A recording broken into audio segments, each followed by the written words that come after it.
One. And you're very welcome to another edition of the Solid Foundations Property Podcast. The evenings are getting longer, and the rain is there's no rain where I am. I don't know about you, Lisa O'Reilly. It's something we're not used to. But anyway, how are you? More importantly, you're very welcome back. You know, we break there last month. Are you keeping well? Loads of our I'm listeners very have been well. texting, wondering how's Lisa. She's all good, aren't you?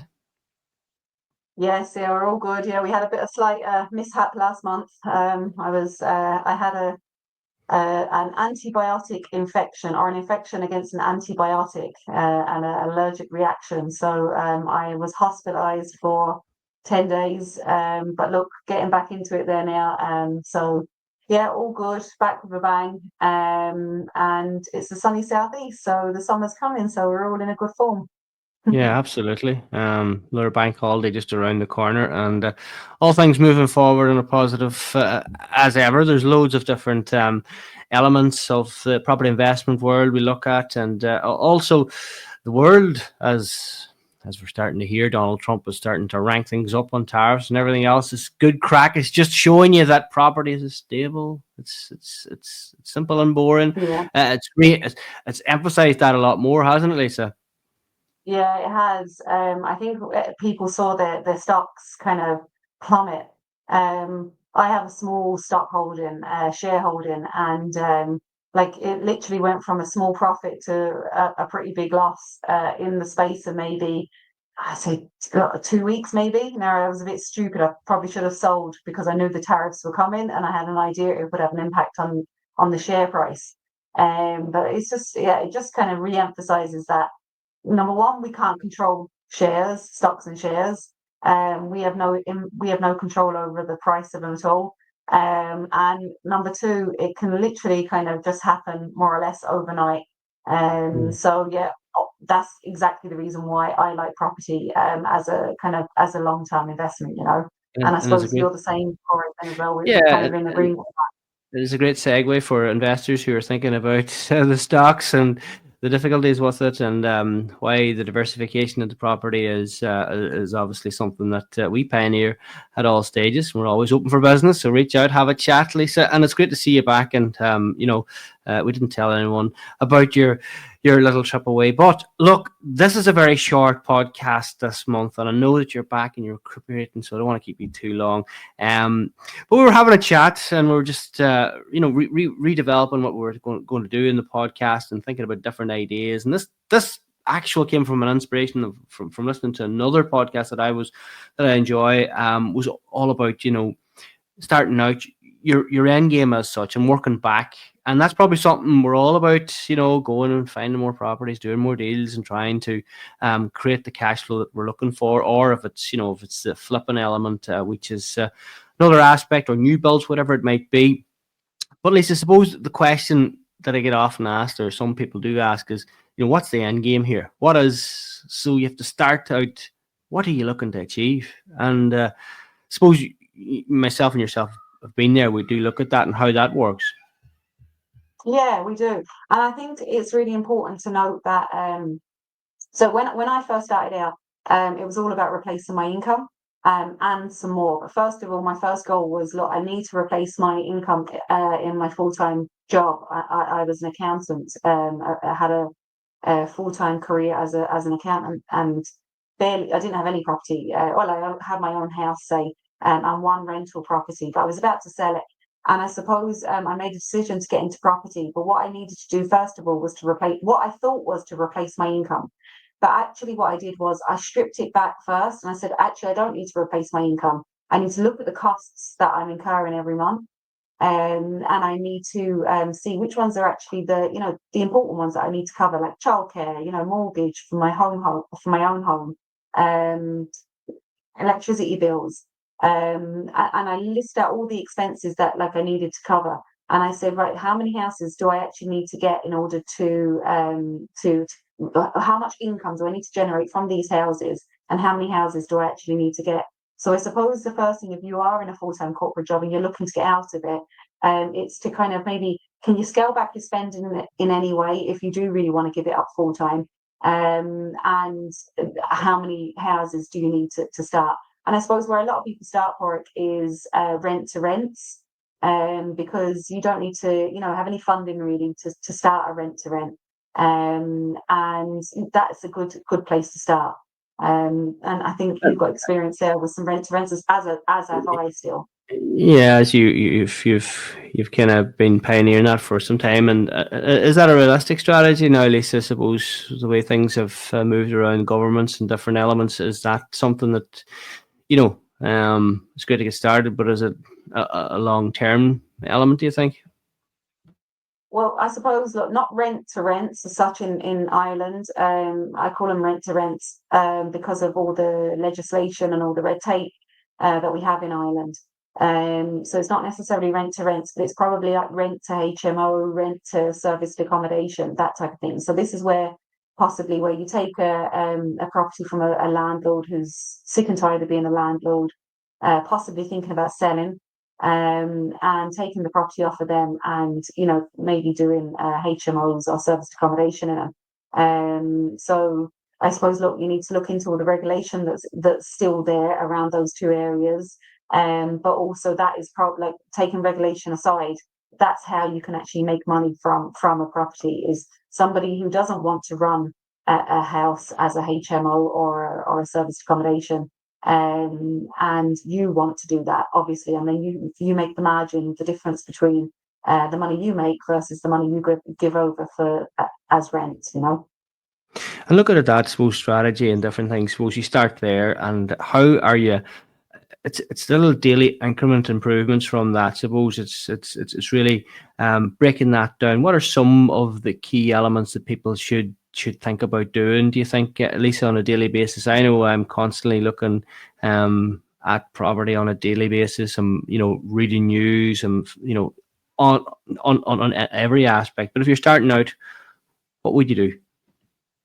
Well, first of all, don't procrastinate. Just do one. So, like, look, let's step one step even before that. Get some training. Get some training, or maybe try to run, like, try to understand what it means to actually run, say, a HMO. So a HMO is a house of multiple occupancy, where you rent out by the room. So if you have a 4-bed house, rather than rent it to a family, you rent out the individual rooms to whoever, students, young professionals, whoever. So try to understand how, number one, to do the deal, and how to kind of manage this subset of tenants, or guests, or whatever you call them. So that can come from training. So get yourself trained. The other thing then is just do it. That's my biggest kind of thing, is what I see people where they really kind of fail to achieve their goals, is that they procrastinate. They spend so long looking at a spreadsheet, and worried about regulations, and trying to get every T crossed and every I dotted, and actually not taking any action. I find if you just kind of maybe just do it, test the water. There's nothing better than action itself. And start off with one, and look, start off with one or two maybe, and this will give you a really good idea of, number one, have you the time to do it? Do you like doing it? Because people could get into this and realize this is not for them, and maybe the day job is better for them, and that's what they prefer. So yeah, I'd say just get real knee deep in, and get stuck in with one or two, and just see, do you like it first, and then you can look to scale up.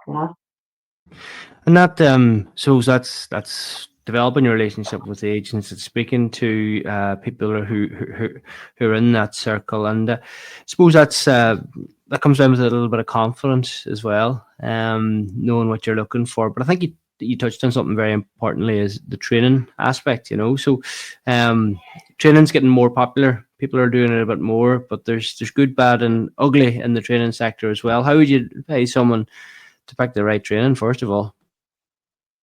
Yeah, it's difficult. Like, I've spent money on training that is not great. I've spent money on training that is great. But overall, I've gone in with a mindset that I need to get out of my corporate job. I am going to be replacing my income with this. So I went in as the best student you could imagine. I really went in with an open mindset to it. So yeah, there's all different kind of trainings out there. And I suppose that I did mine in the UK. My rationale behind it was I just didn't think it was available in Ireland at the time. This was about 4 years ago. I was actually wrong. There is some training in Ireland. So I said, look, I'll go over to the UK, do some training. And I suppose, look, if you were considering training in England versus Ireland, um, there's some good trainers now in Ireland coming on board. And also, you do it in Ireland, you'll get to learn the regulations more. But what I find with the UK is when it comes to like social media and advertising and marketing and thinking outside the box, you've got many more people doing it in the UK. So their ideas might be kind of they're always trying to find the edge on each other because there's a bigger competition and a bigger market over there. So I think they have the edge on like the social media training and the marketing training and that. And what do you think yourself, Corey? Do you think that would you agree, or what would you say? No, I totally agree about training. You're constantly learning your craft at all stages. So I think you have to really either you're going to do it or you're not. And training is part of it. So you have to train, because again, when you're looking at financials and you are looking at different elements, it does take in. You might have experience, like you've obviously the accountancy experience, which is quite good, but some individual might be good at just speaking with people, having a conversation with people. Property is a people's business as well, and it's about knowing some of the fundamentals. For me, it's kind of like you have to find deals, you have to find money. It's the two very important aspects of it. The rest of it is kind of you learn through time, and as you say, by doing you learn, and by learning is one aspect, but also you've got to continue to educate yourself, in that strategy. And you can never know enough, I don't think, but it's about really numbing down the things that you really need to know as well, if that makes sense, because there is a lot of different stuff that comes, and you just need to really settle on two, three things max, I think. Yeah, and I think Porrick as well. The one thing that we set with, like when we first started, we nailed down our area really well. So I think the big thing is find your golden area. So just because you live in a certain area, don't need to say it might be the best place to start out. So I suppose some of the area, like so, say we call it the golden area. What's the golden area for me? It's a city where there's large population. And because I do lots of HMOs and corporate lets and like renting out by the room, that I need a location where you've got your hospitals, your university hospitals are great. The universities, the colleges, lots of pharmaceuticals near maybe an industrial estate that has lots of pharmaceuticals. Maybe near a place where there's lots of tech. Maybe near a place where there's like maybe financial services, like in some of the places there in Dublin and that. So I suppose the location is really key, and it's because you need that footfall of people. And then the other thing then I look for in terms of like location is I like to be in a city, and there's a couple of reasons for that. One is that you'll get the refinance. So the banks, when they go to refinance your property, or when you're looking for finance for a property, always keep in mind what would the banks look for. And it's probably actually good to speak to a mortgage broker before you actually decide to invest in a property, even if you're paying by cash, because eventually you will want to refinance that property. So I suppose, look, will the banks give you money for that location? And what will they give you in terms of a loan to value? So ideally, you're looking for 70% loan to value. If you can get that, that means you can take out as much money out of the property as you can, and then it allow you to reinvest and go again. So it's all about the golden area. And then once you pick your city or your location, make sure that it's pretty close to you, like within an hour's journey, because there is going to be times when you're just going to have to drop tools and go to the property. So make sure that you're able to get there, or somebody that can get there. And then the second thing then I would say is uh, you don't necessarily need to go into the best location. So like I wouldn't go anywhere near the likes of say Foxrock or all those D4 in Dublin, say for example. And the reason being is because whatever the high end locations are in say Limerick or Waterford or Cork.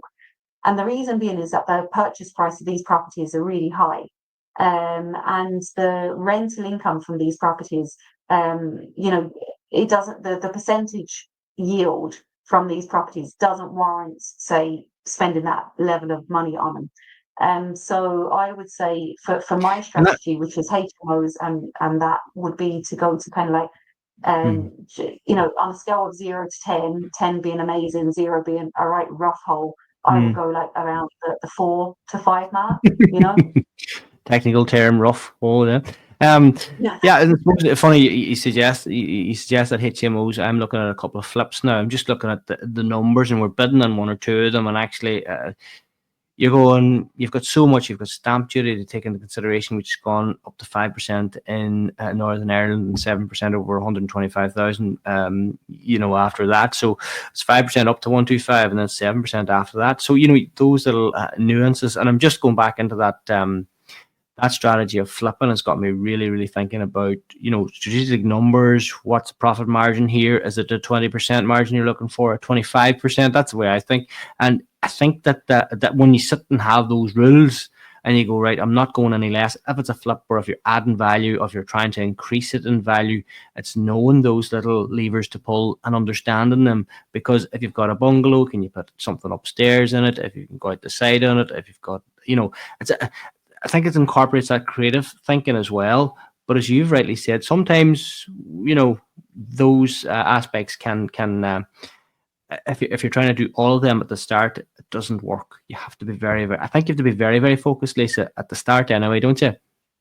Yeah, I think just pick your strategy. Start with flips are kind of like an advanced strategy, unless you're a builder, of course, And even then, I'll be honest with you, I'm not mad about flips, right? Because just say, for example, you buy a property for 100,000. We just keep it very simple. You buy a property for 100,000. You put in maybe 30,000 into the property, and it stands you 130, and you're selling it for maybe 170. That's 40,000 of a profit, is what you think. But as you said, you've got stamp duty, you've got CGT, you've got and that's if you keep within the expenses of that. Then you've got selling expenses like an auctioneer fee. Then you've got double solicitors fees. So remember, you've got solicitors fees on purchasing the property, and then you've got solicitors fees then on selling the property. So actually, the 40,000 doesn't tend to always be that 40,000 profit. It always gets eaten away.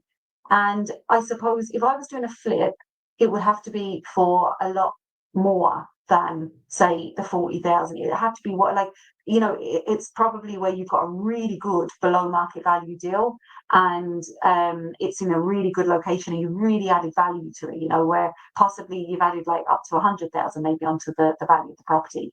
What I like about keeping hold of a property is that you basically, if you refinance rather than sell, so refinance means that you go back to your bank, you said, look, I bought this property for 100 grand, put in 30 grand, and now it's worth 170 grand.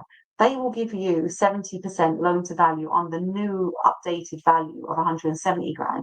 So effectively, you're taking your money out anyway, and then you've got this property then forever on to keep on generating you more cash flow going forward. So for me. Now, don't get me wrong, I've got property there now, and there's probably 2 or 3 of them in the portfolio that I've probably made a bad call on, bad decision. The capital value, I'm not getting the capital value for it. Probably paid too much money for them. But what I am getting from them is cash flow, and a positive cash flow, even after paying all of the interest back.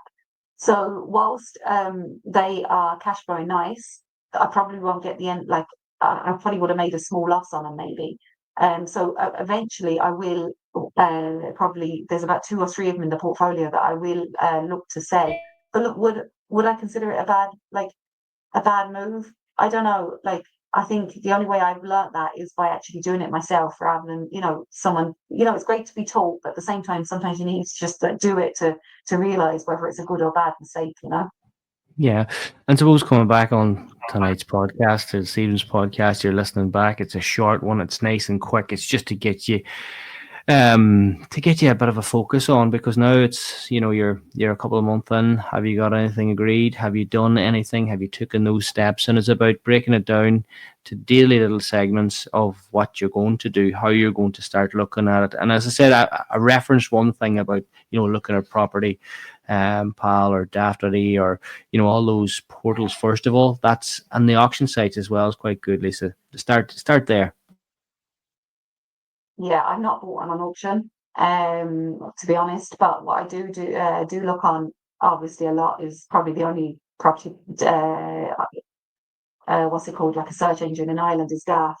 And what I look for on Daft, if you are looking and you're starting out and you're looking to buy, look for properties where you can add value within the existing footprint of the house. So rather than say, oh, I'm going to put an extension onto this, I'm going to maybe move a few internal walls, especially if they're stud walls, they're upstairs or whatever. You can just kind of jig around the house upstairs, and maybe you can add a bathroom in. If you can add more bathrooms or more bedrooms into the property, then that could be a good place to start. So I'm always kind of looking on Daft, and I love it when the estate agents put the floor plans into it. They don't always do it. So that gives you a good idea about good ideas of how you can add bedrooms and bathrooms into the floor plans. So I don't ever tend to do the extensions, anything like that right now. I might do it. I've actually just gone sour green, or not gone sour green, sorry, I'm going to be picking up keys hopefully this week, maybe next week, to 2 properties, and possibly I'll be putting an extension on the back of one of them. But I've done a good few now at this stage, and this will be my first extension. Everything has been done internally to the inside of the house, just to kind of limit my risk. And it's just it's all those new strategies that you're implementing now as you go along, Lisa. So well done. That's fantastic. Welcome to the developers world. We've been chopping down and putting up, and suppose you're right in the footprint of a building. That's what we do with HMOs. You're really looking at how you can maximize the space, and how you can make it into a nice property. And we're nearly at the end of another one, so which is good. So I am trying to get another one over the line. So it is one of those. You start off with your end goal. What is the end goal, as Lisa has pointed out? Whatever that might be, cutting your costs accordingly, and then reviewing where you need to go. And I think the first thing we'll agree on is getting that education, moving it forward then to your goldmine area, thinking about your strategy, what exactly it's going to be. That'll interlink with your cash flow that you're trying to achieve. And, then you bring in your goals, then you bring in your daily habits, then you bring in your daily requirements to meet that goal. And sometimes, it's very simple there, Padraig, isn't it? There's a couple of corners and bumps that we've all had. So I think starting there with that type of a plan. Any others you would add into, Lisa, that? I think that property can be very, very simple, right? It's not easy. That's the thing.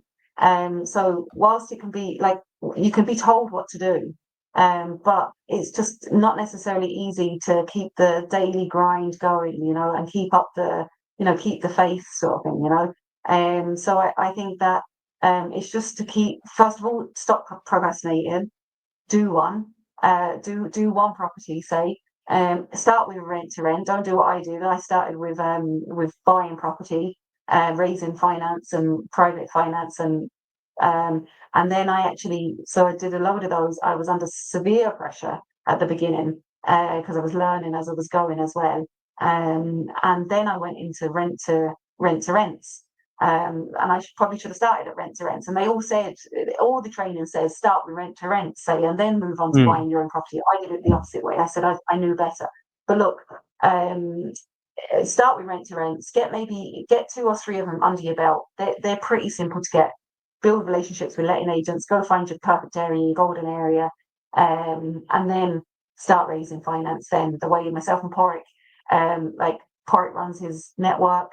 We do this podcast together. We're always on social media, and they're the ways then that we can that we use, say, to show what we're doing to people and raising finance. Basically, that's exactly, I suppose, what we're doing with this. That doesn't come immediately.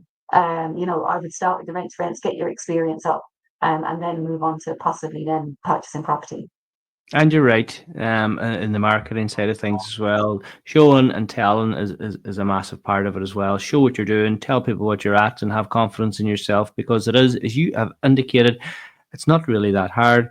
It's just consistency and getting on with it. I think that's what a lot of people fall down on, and the overwhelm and everything. And suppose that kind of triggers also. But as I say, your golden goose is just start. I think that's what we're taking off what you've been given the advice, and why not take it from someone who's doing it? And suppose that's the thing, Lisa. That's why there's podcasts now. That's why there's networking groups. There's no reason why. When we first started, you had to go to the UK, and that was that. Get over it. There was no property meets. Well, there might have been one, but there wasn't any that was local to me when I first started. But thankfully, that has all changed. Yeah, and there's a few around. So a shout out, say, to Stephen O'Sullivan runs a networking group in Dublin, the PPN. And he's always encouraging. He's such a great fella. He's always encouraging any new people that are new starting out to come along. It's really informal. You have 2 speakers every month. I think it's the first Tuesday of every month. And he's always encouraging new people to go. So your networking event, Porrick, I'm sure you're always kind of encouraging people to go. Absolutely. Michael came from Galway off the back of listening. Michael came from Galway off the back of listening to us, and really setting up a HMO in Galway actually, and just wanted to see how we did it, and learned so much. We learned bits and pieces of him, and that's the thing. Like there's another one in Belfast that Mary and Chris run, a really good one, going for a long number of years. Emer Gurley runs one in I think it's Lisburn and Belfast as well in that particular area. You've Paul Green down in Platinum as well. There's lots online and loads of different aspects as well. So there's no excuses, there's no excuses. And as I say, you just have to get in the car and go, don't you, Lisa? Yeah, and I think that's it. That's the big thing. It's just you've got to get up and do it. Like at the end of the day, the last thing you want is maybe to go off in a car and go and meet people. But I suppose it all depends on how much you want it. I really wanted it. I really needed it. I really wanted it. I wanted to leave the corporate world. I think some people it's difficult, especially people who don't really hate their job and they kind of like their job and they're comfortable in their job, and they feel like they've got a family and they feel like they've got loads of kind of financial ties, and they can't take the risk because their job is well paid maybe. So I think that is really, really tough for people. If they're comfortable, if they don't hate their job, and if they're well paid. So it can be a bit daunting to kind of give it all up. So rent to rents are really a good way to kind of get in slowly, do 1 or 2. You can do them while you're still working, absolutely. See do you actually like it. And then at the same time, then there's nothing stopping you from going for the meets and all the networking events that are on, and that even if you are still working. I would say definitely go along to them, just listen to people and see what their real life stories are like. And yeah, so I suppose that would be my advice. And also, before we leave, we've almost got 10,000 downloads on the Solid Foundations Property Podcast, and that's a huge achievement. So well done to you, Lisa, for your knowledge and people really listening to it and getting in contact. So yeah, it's been an amazing journey so far, and loads to come. Yeah, well done to you, Porrick. You're the one that edits and produces all these, and as you can tell, Porrick is a radio host as well, so he's definitely the main man for the job. We're delighted to get the downloads and the views, and I suppose we just probably need to do more of them. But like anything, we are human as well, and things do get in the way, so we're not as consistent as what we'd like to be. But we're definitely jumping back on the bandwagon, aren't we, Porrick? And if anybody has, what's that? As we've got you back now, so you've been. If anybody has any kind of topics that they want us to cover, as always, or if they want us to bring on a certain guest, like tax, a solicitor, maybe a fire officer, maybe someone in planning, maybe another investor, maybe a developer. Let us know if you'd like for us to bring someone on. And we ourselves have got good ideas about who we want to bring on as well. But we always love bringing people on just to kind of give our listeners a broad range of kind of knowledge if we can. Absolutely. And of course, this podcast is brought to you in association with Study Stays. If you are looking for accommodation for your workers or for even a corporate let, the one and only Lisa O'Reilly will be there to help you. And also my own company, Gap Property Investments. Absolutely delighted to help you. If you're looking to invest in Northern Ireland, we have loads of great opportunities to connect as well. So just check us out online. You will find us. But thank you so much for listening to us. Until the next Solid Foundations Property podcast. Happy investing. We'll talk to you soon.